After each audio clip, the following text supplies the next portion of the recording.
things that she's chosen to do that I just think are fantastic. Number one, the tempo of this movement, Weber did write it like not vivace allegro. What did he write? He wrote it alla polacca. Alla polacca. Alla polacca. Which means what? It's a dance. It's a dance. It's a very specific kind of dance. If you have my last name, you know something about this kind of dance. I've been at many Polish weddings and watched many relatives in varying states dancing this. It's a polka. It's a very popular dance. It's not just Polish, it's all through Eastern Europe. The Prussian Empire, Austro-Hungarian Empire, Weber was living during that. So this is something that was in his blood, in the works, even though he's German. You can't dance a polka if it's too fast. And most of the time when you are dancing a polka, it is at a wedding or a village festival. So there's alcohol that maybe's been drinking, so you're not going to be moving that fast. So fantastic. You really chose a tempo that you can do the polka. Hey, there's this every 2 bars that you do. Okay? So good for you. It's very easy. He also says in other editions, not allegro molto or something like that. You know these Weber concerti, they all have so many editions. Not one of them is correct. I think all of them have something to offer, and what we can do is spread them all out at a table or on your screen and play. Look, oh, that articulation there, oh, that makes it kick to there better, but I like this better here because this edition makes it more fluid. In other words, our brain, Sherlock Holmes, needs to go to school, and that's the best thing. Long term, the composer is our greatest teacher. Short term and long term, you are your greatest teacher. Because you live with yourself for the rest of your life. Everything's coming through you. But the composer, if we're willing to consider deeply and carefully what's on the page, and then go seeking, if there's not a right edition, let's contrast and compare. Boy, we will grow ourselves in our playing so much more. Every composer has something that will stretch our clarinet playing, right? So bravo to you for doing that. It was a great tempo. The other thing that I like is you are doing a very natural syncopation without over-articulating. You're not drawing on this syncopation. You're just letting the syncopation be there and you're using the air for it. You are using your tongue. You're just not drawing our attention to it. Bravo. Good for you. Do you mind if we stop and start a little bit? Sure, yeah. Okay.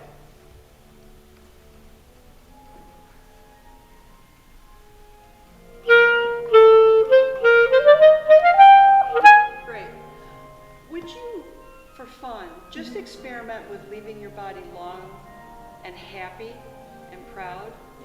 Like you're surveying the whole scene. Ooh, I just walked into the party. Okay? So you can sort of let your body stay sort of down into your feet. Not saying don't move, but maybe not begin with your hips. So your articulation in your hips, check out whether that's connected, or if it could just be your speaking. Here we go.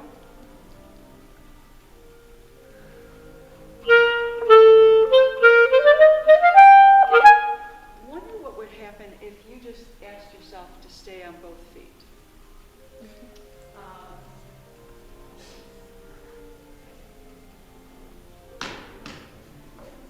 And I'm going to have you do something that's going to make you probably feel a little uncomfortable, but this is something to explore and experiment with at home. I'm going to ask you to put one foot on my clarinet case. Okay? Which foot do you want to use? The right. Okay.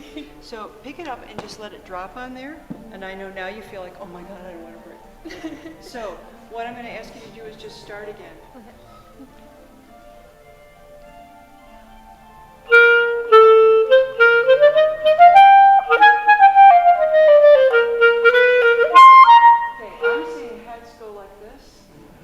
Everybody in the room is a teacher, an observer, filled with perception.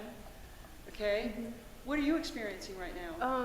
I feel more like Superwoman pose. Yeah, that's a good Confidence flowing in. Yeah, and we all know what's going on here. She's got one foot resting on my clarinet case. She doesn't want to lean into it a lot, so she's actually got most of her body weight into her leg, and this is balancing, so she's very grounded. Now her air is staying very long and behind her playing. You want to experiment with this. You can do it in all kinds of ways, and I encourage you to even find your own. But what you want to do is put your feet and legs in positions where they can't do their habit, their old habit, right? So what we're doing is we're not trying to fight the old habit. We're just trying to replace it with something where the body's going, oh, wow, what do I do with this? And almost without exception, as soon as you rebalance your feet differently, we support longer and lower. And don't believe me, go Sherlock Holmes it for yourself. You'll just feel it right away, okay? Do you mind if we play on a little bit with this? Yeah. Now, may I ask you to just think about when you're playing, whether or not while you're speaking all of these fun little dance moves, whether or not you feel like you stay anchored primarily in the upper teeth and upper lip, like it's right here? Or are there times when it feels like it moves from there to here a little bit? And you're just taking notes right now. You're not trying to change anything.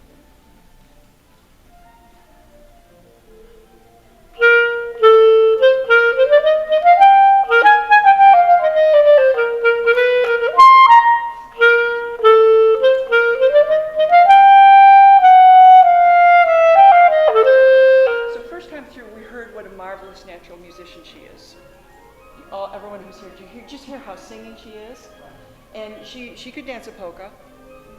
Absolutely. Did you just hear what she did this last time? You could feel that now she's totally on her air, and now her imagination's going, oh, good, we're not going to have to wrestle and over-control the clarinet. I've got my air, I'm riding the air all the time, whether I'm going outward or relaxing and just, on my kayak, kind of laying back. Do you hear her articulation? You're not noticing her tongue at all. So you're connecting with that experience? Okay, take your foot back. Can you put the other foot on it now? Oh, sorry. Yeah. All right, so let's go on this time. I'm going to ask this question again. It's not because I don't think you heard it, I know you did. It's because this question could be a great friend for you as you do your daily duties with the instrument. Am I staying primarily anchored, mouthpiece to bottom edge of top teeth and upper lips? As our air comes spinning right up off the inside of the roof of our mouth and right back down to the ring of the clarinet. And if we're staying anchored there, this stuff here does not tend to try and grab on and help as much. I don't know about you, but I and my throat as clarinets, we have a long relationship. And you do? Okay?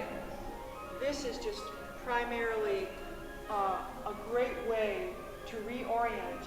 Also, our teeth, upper teeth, are connected to our skull and are set, whereas these teeth, lower jaw, moves around all over. Very easy to get into over chewing and stuff.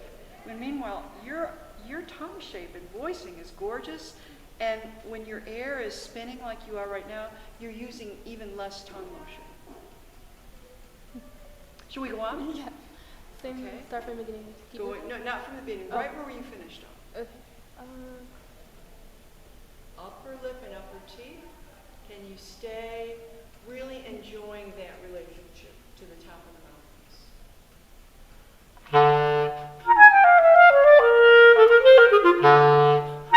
Got it. I love it. I love it. I wonder if you would consider using more of a bow stroke on the low note. I love the energy you go for. I even would apologize less for it, but I'm hearing a little bit of a punch, and I want it to be more like, hey! And then you get all cutesy after that, right? Yeah. Yeah, it's gorgeous what your imagination is doing. Remember, we're remaining connected and over and into the mouthpiece.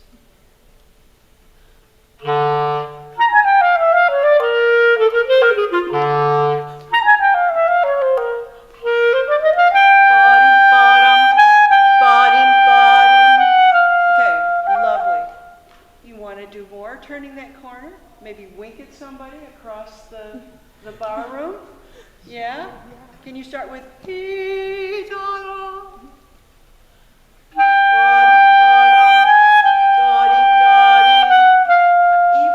would you consider being even more charming and possibly seductive right there?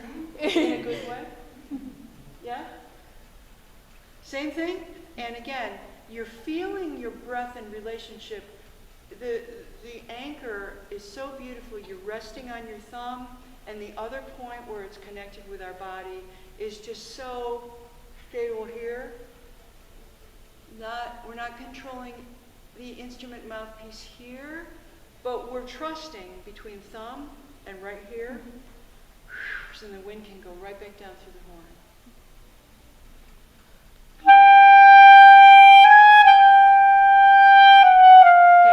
Would you let go of the sound even more before you give us the G sharp? I'm going to make you wait. Is that okay? Here we go. Ready, set.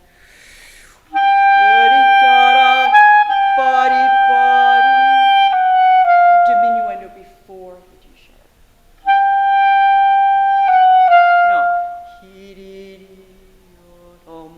No. And then your whole mood changes. You get very mischievous. Can we try this again?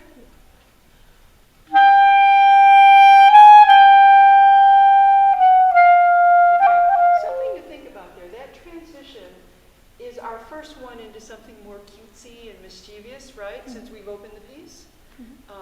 Great. I think we need to stop. Is that right? Thank you, Icsis. That's really beautiful what you demonstrated.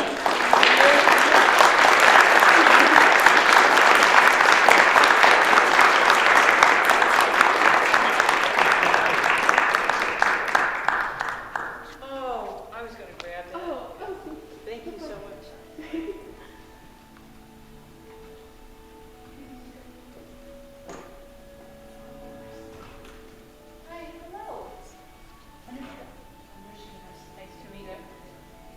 Icsis Stravinsky. My heart raced just a little bit.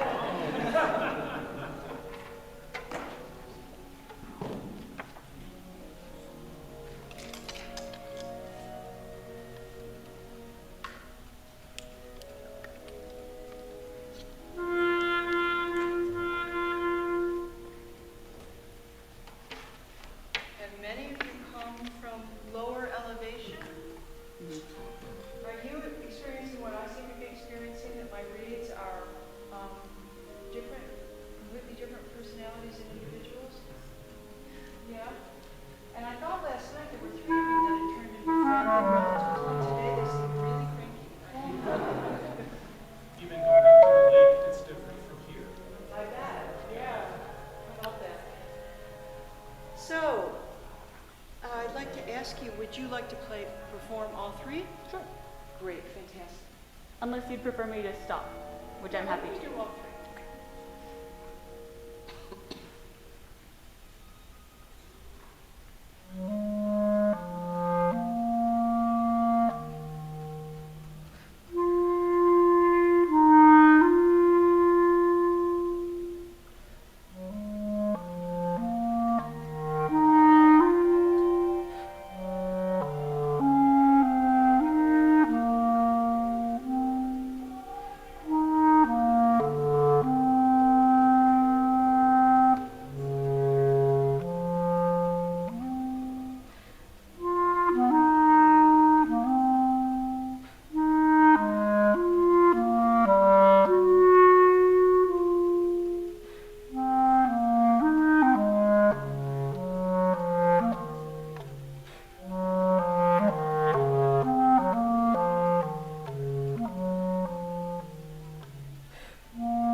decision-making, and quite a bit of what Stravinsky demands of us.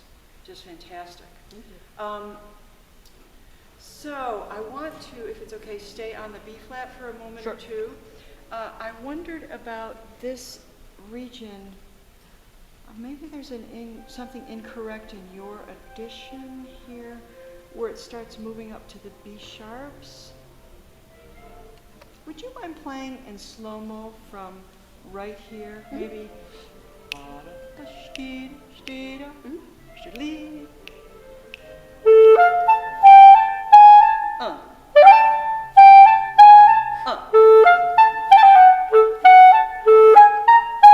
Yes, I think we missed that the first time through. Not a biggie, but it's a biggie to Stravinsky because the whole piece moves upward by half steps through the whole friggin' thing until it like freaks out at the end, right?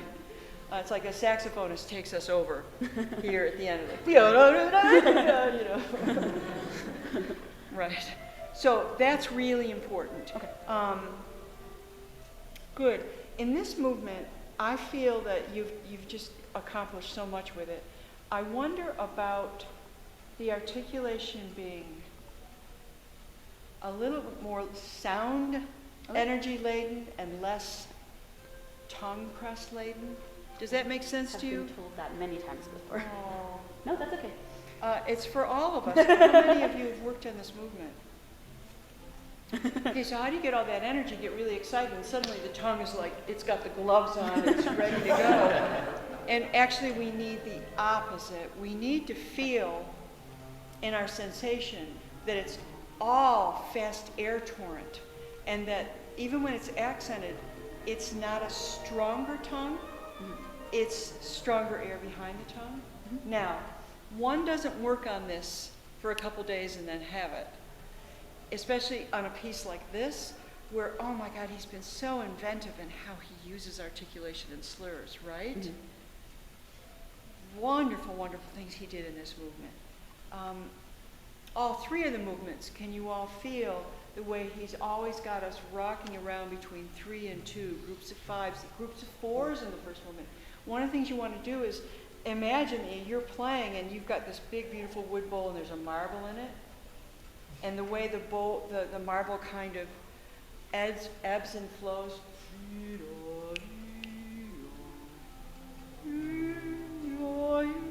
All through the first movement, that's true. Well, it's true in all the other movements. It's just that in the second movement, the Firebird appears. So this movement here, could we do something in very slow motion? What I'd like to do first is not where there are any dots. The dot, I know you know this. You're too good a player not to. I know you know that the dot does not mean short. It means to separate or detach, right? What I'd like you to do is start right here where, again, we've got another marble in the bowl. There's an accent here, but remember, an accent just means some kind of emphasis. Can it feel like shti, shti, shti? If you could overdo feeling the beginning of every accented note with a sh and D in the tip of your tongue behind it. Now this is going to an extreme. It's a healthy extreme though. So can you say with me a couple times?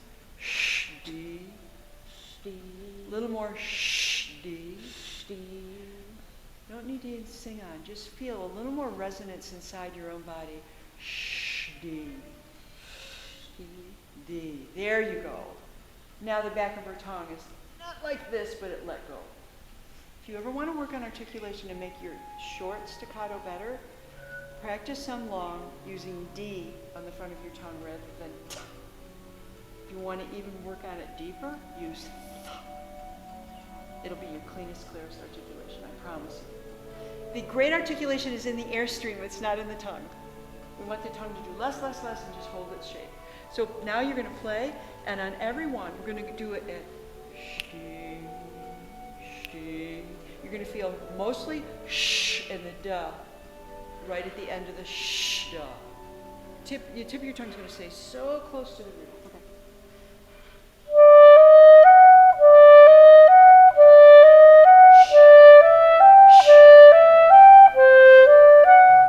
You hear the difference? Now, I said this is an extreme. It's a very healthy extreme. You want a little bit more in it. Good, that can come in a day or two. What if you just, through the whole movement, went this slow, and every accent you changed to practicing it to this extreme, until you could feel that all of these accents are riding on top of a river that was always just... The tip of the tongue is barely going to do anything. Actually, it's going to allow the air to produce more of your best sound, which we got to hear today. But your sound on these accents in the third movement become a little pressed. Yeah? Yeah. And this is for any piece you're working on with articulation that's loud or powerful or boisterous or bold. You want to reveal it in the airstream, and its energy releases. The tip of the tongue is just there. The less that the tongue is doing, the more you're probably achieving, right? Does that make sense to you?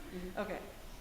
Can we hear this right here? Sure. Can we hear it at you see the accent is on the second note, not the first? Can we make sure that we feel that and then would you hold the high F when you get there, and then I'll release you to come back down, okay? Okay. Hear the accent come in on the end of the E? I mean the D? Yeah. Yeah. Again. Can your finger also participate in there being no accent on the first E to D? Better? Can it just return to the whole? You hear how that's more wada, and it's exactly what he wrote on the page. And Stravinsky just, there's no room for it. And people that I've worked with, a long time ago, my teachers explained about what it was like to play for Stravinsky. There was no other it does make the music stunning.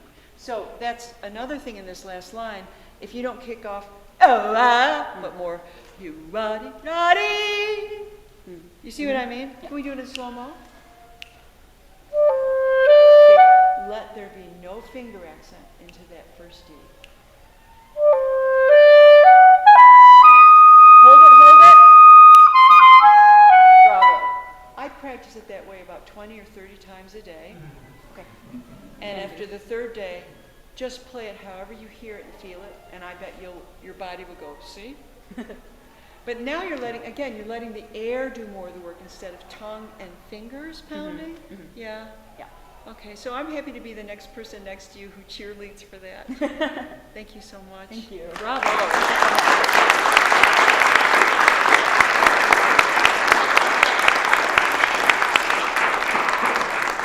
You know, the second movement of this piece, if we had more time, we could get to this some, which she played magnificently.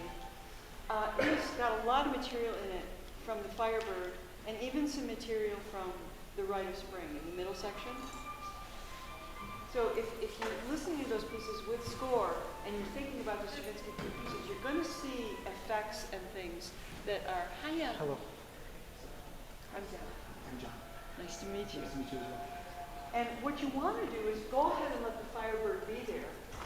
But again, can you primarily make sure that it's not in slamming fingers, but that it's in this colorful sound of a tropical bird, or that Russian bird, in the theory of the Firebird. But you want it to stay humming from the first note you play. You know, the opening line or two we have to play, a great way to practice it is just get the sound in that first low D you want.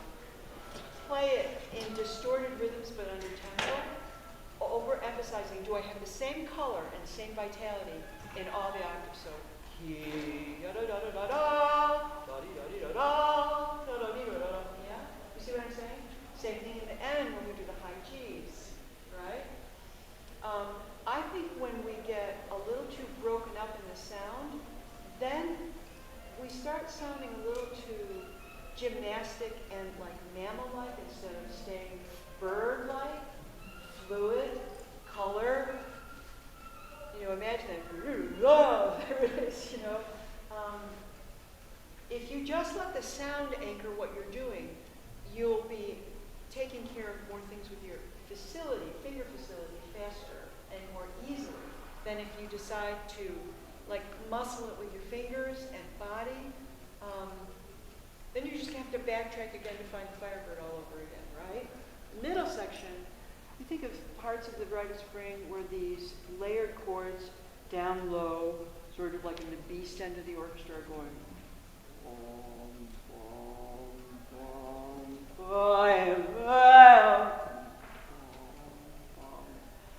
You know, the middle section of this movement that Anoushka just played so well, it's so soft and underground, you know, there's all boom. You can almost feel those sections of the Rite of Spring where something so primal. It's almost like a great whale reptile comes up out of the water and its eye opens and it slips back under the surface of the water. Protect the legato. Protect your legato. In general, everything we play is legato. Staccato just interrupts it with the tip of the tongue. Our playing is always legato. It's always singing. Sorry, I'm going to get a soapbox about this. All right, Weber Concertino. Okay, we may not get really far into this, okay? You want me to skip some of the variations? I don't know. I'm more interested in, would you like to play from the opening and on into it? Sure. Okay. Just let me know whenever you want me to stop.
clarinetist, right? Or it can seem like there's this glorious opening to this little oratorio, like it's so dark and sad, and like the orchestra's tragic. Yeah.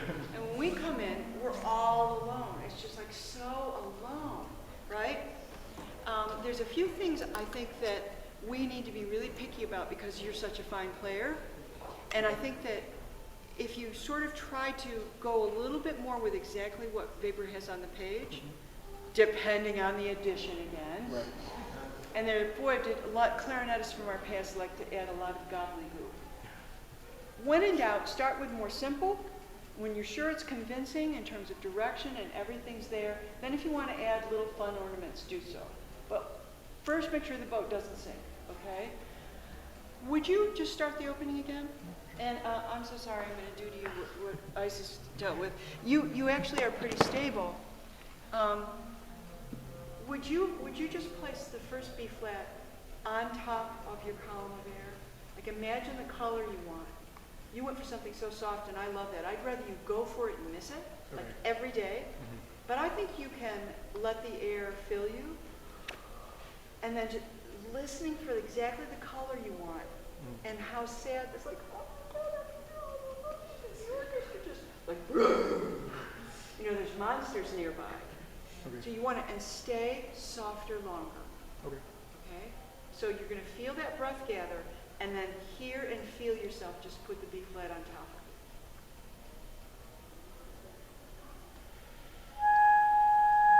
Don't get good. I want you to go for soft. And if you miss it, screw it. Don't worry about it. Here we go. Don't crescendo.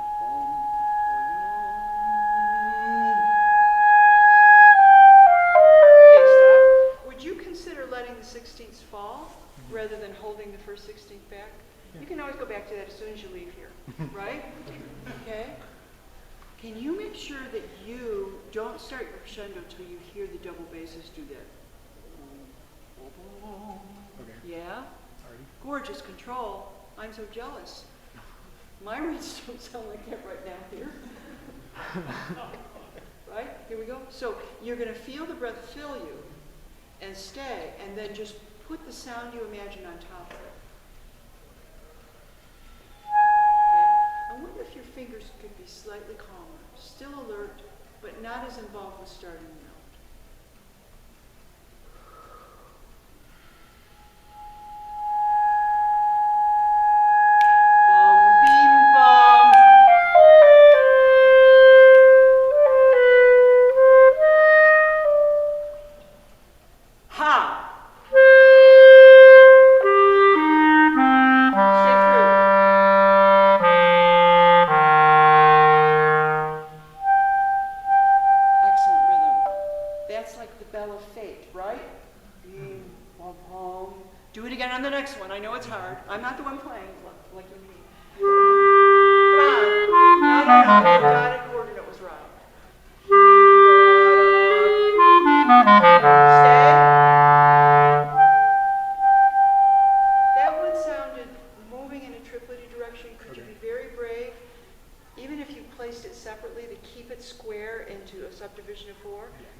Slam a little bit and take away the heel.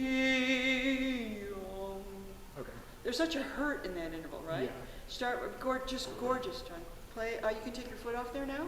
Did you notice you're feeling just like everything just stabilizes a little bit? Mm-hmm. You can also put your foot like right up on a chair, but I wouldn't like place it like this. I would pick it up and just drop it. You know what I mean? So you find your balance, then drop the leg. Wow, now I'm centered. Okay. So simple, so easy to use these tools all around us. Here we go.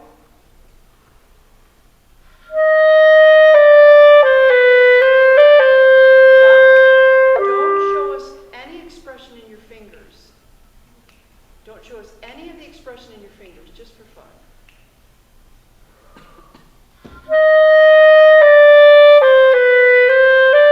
Yes. Hear all that motion right on that last interval? He's great. He's great. There's nothing like bad that he's doing. His fingers just are like, they want to show that interval. But they're doing beautifully. They could do it with 1/3 of the work. Okay. Just play D, A, D, back and forth until it's just a river. And you can feel that it's the air voicing doing it all.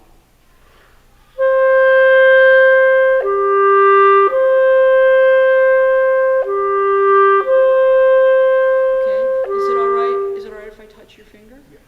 Don't touch my finger now on the interval. Don't touch my finger.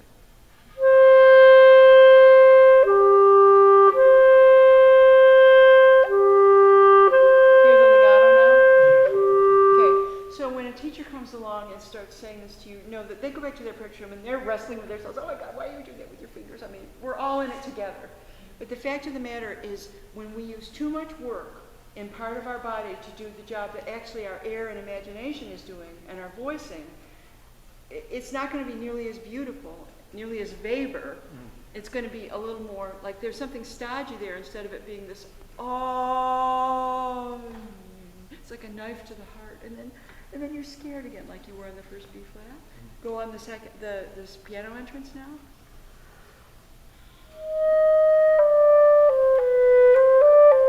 Fill it in. Okay? Make the wide interval the important interval, not the turn. The turn is just a means of getting there. Ready? And could you breathe with your lungs? Maybe not shoulders and elbows this time, just for fun. See what it feels like. Ready? Sorry. Okay. Even a little more scared.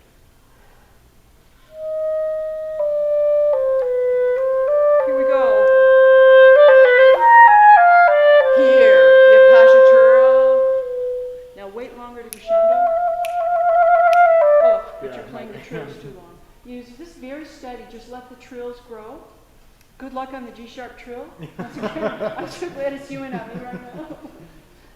Right on the trills. Ready? And we're using the whole 2 bars to grow. And at the end of that bar, thank you. At the end of that bar, when we're finishing the G sharp mess, you're not going to sound like a mess, but I would. But we're finishing that growth. Then you take a quick breath if you want, and then you're replaced up on top of the angel clouds, but it's happy. Now it's right? Here we go, the trills. And you don't need to trill quite so fast, but maybe you could show us the bass note more, especially on the F sharp. 2. Okay, more F sharp, more F sharp. The bass note is the real note here in the line, right? The upper note is just an ornament, right? Here we go, ground us.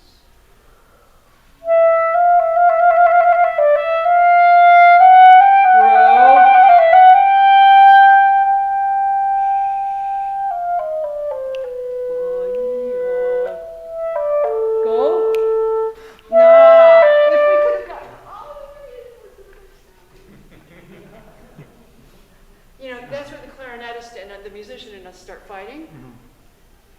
So that's why it's totally legal to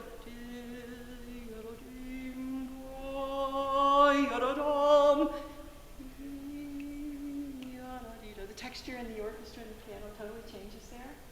Encouraging float along like a little light on the lake. You make those candles and you put the screen around it. And it's so hopeful. Start right on that as if we've taken the breath on the A and let it open up into the da-dee-da. Oh, I love you, won't you be with me? Oh, no. Ogres come back, right? I mean, just get out of the way and let it be what it is. Okay. Then on the final quasi-diminished minor chord going up that asks questions, I would let the slur take more precedence than the dots on the notes in this edition, so that the whole chordal structure leads to yaw, to the appoggiatura tension. Okay. Okay? Stop again. Really nice. Breathe without your elbows needing to help you breathe.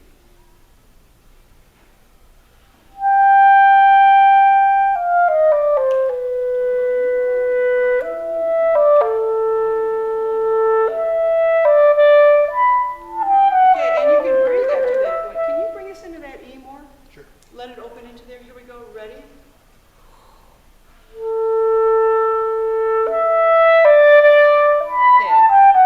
Not bad.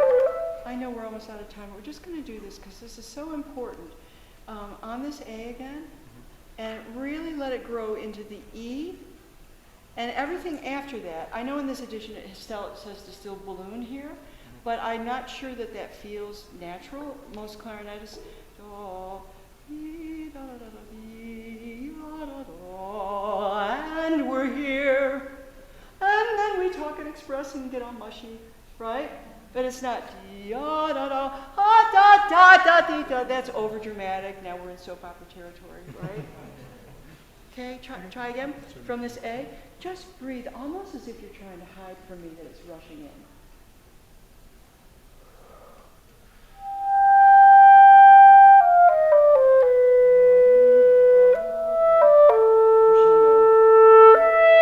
Breathe.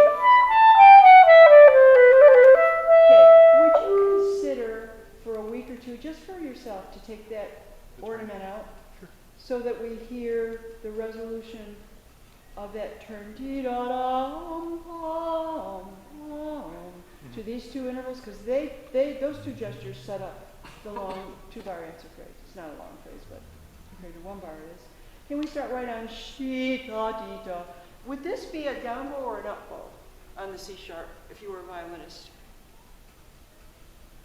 Oh. No? Let's try that and see. Okay. You want me to start on the C sharp? Yeah, for fun. Really convince us it's an up bow?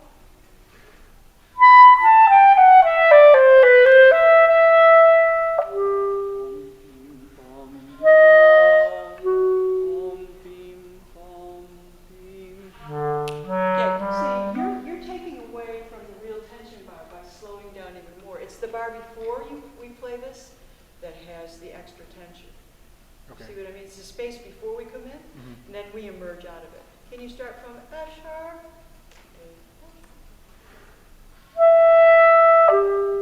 Let's not do the interval with your fingers. You can do resonating holes. You can use your fingers to play, uncover the holes, but do not express through your fingers. There's so much tension. Your right pinky, every player sooner or later does trills and he gets into a straight thing, but in general, if we can remain curved, oh my God, there's so much more like ballerina that can do their job better. So think of this as being curved in life as a clarinetist, if possible, especially on the low E B key.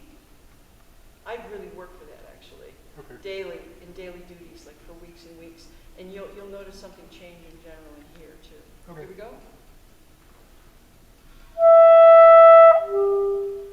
Can you hear that something else is controlling the interval besides just his airstream?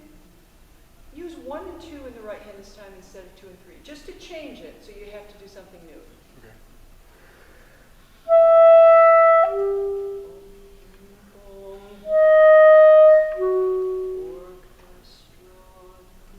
You see how he almost sounds happy when it doesn't seem like it works? Like, all of a sudden he goes, oops, wrong party.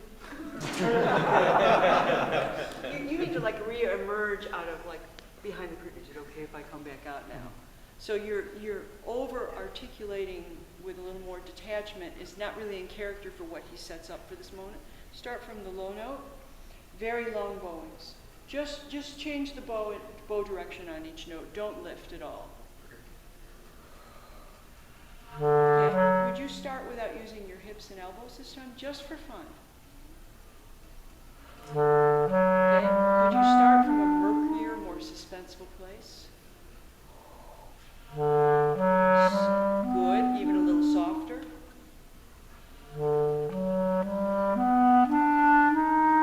Enjoy.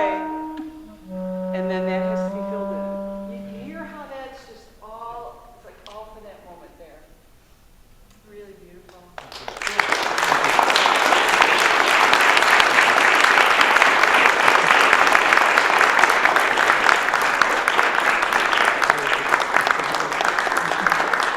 You know, we're having a pedagogy day, and another word for pedagogy is education. Pedagogy is a word that can mean just somebody's like, what's the concept? How do you share it? Is it more like, are you oriented more on convincing someone or drawing it out of someone else or sharing it? Is it collaborative? How is it communicated? And there's as many ways to do that as there are people. Education as a word is kind of more from John, Anoushka, Icsis, and us with each composer being drawn out. Education comes from educare, Latin for to draw out. And that means it's coming from deep inside you. No matter who you're working with, who your teacher is, the whole idea is to get you even more like asking the composer, what do you want from me? What do you need? Now, what do I need to do with my clarinet playing to get you that? But it's always drawing out. It's not like, okay, that's the concept or that's the concept. Because frankly, what produces really beautiful playing on any instrument, especially our neurotic instrument, which is like 5 different instruments in one, basically those things that work well are really universal concepts. People might use different words to describe them. It's universal. No one owns them. We all own them, right? And the fact of the matter is that it's usually really simple, healthy things that create the best playing. I'm not saying go ahead and move when you're playing Galette and instruments, okay, have a good time. But fundamentally, there's so much that we do physically that can get in the way of the air instead of it all being about the river of this feeds everything